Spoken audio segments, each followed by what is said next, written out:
মুহূর্তে আরো একটি গুরুত্বপূর্ণ খবর জানিয়ে রাখবো আপনাদেরকে। তৃণমূল জামানায় শুরু হওয়া সমস্ত প্রকল্প কিন্তু চালু থাকবে এ বাংলায়।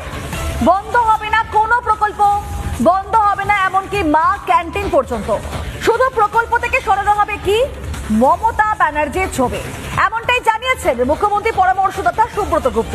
অনেকের মনেই হয়তো এই নিয়ে প্রশ্ন উঠছিল যে এতদিন পর্যন্ত যে প্রকল্পগুলো ছিল সেগুলো চালু থাকবে কিনা, এবং সেক্ষেত্রে জানাবো আপনাদেরকে তৃণমূল জামানায় শুরু হওয়া সমস্ত প্রকল্পই চালু থাকবে বাংলায়।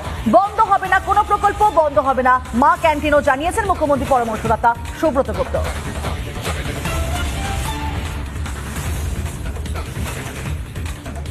সুব্রতবাবু, একটা জিনিস খুব গুরুত্বপূর্ণ, সেটা হচ্ছে আয়ুষ্মান ভারত বা সবুজ সাথীর প্রকল্প, লক্ষ্মীর ভান্ডার, এই প্রকল্পগুলো যেগুলো কেন্দ্র রাজ্যের প্রকল্প, অনেকে কনফিউজড হয়ে যাচ্ছে। তৃণমূল আমলে বা প্রাক্তন যে আমল ছিল সেই আমলের প্রকল্পগুলো নাকি সব স্ক্র্যাপ করে দেওয়া হতে পারে, এমন একটা টেনশন হচ্ছে। একটু যদি বুঝিয়ে বলেন যে এরকম তো কোনো সিদ্ধান্ত নেয়নি বর্তমান সরকার, আপনার কাছে কি কোনো খবর আছে? না না, এরকম কোনো সিদ্ধান্তের কোনো খবর নেই। প্রথম কথা হচ্ছে যে কালকে তো ক্যাবিনেট মিটিং আছে, ক্যাবিনেট মিটিং এই নতুন নতুন প্রকল্প কি কি নেওয়া যেতে পারে সেই নিয়ে সিদ্ধান্ত হবে। কোনো প্রকল্প স্ক্র্যাপ করার কোনো সিদ্ধান্ত এখন অবধি রাজ্য সরকার নেয়নি।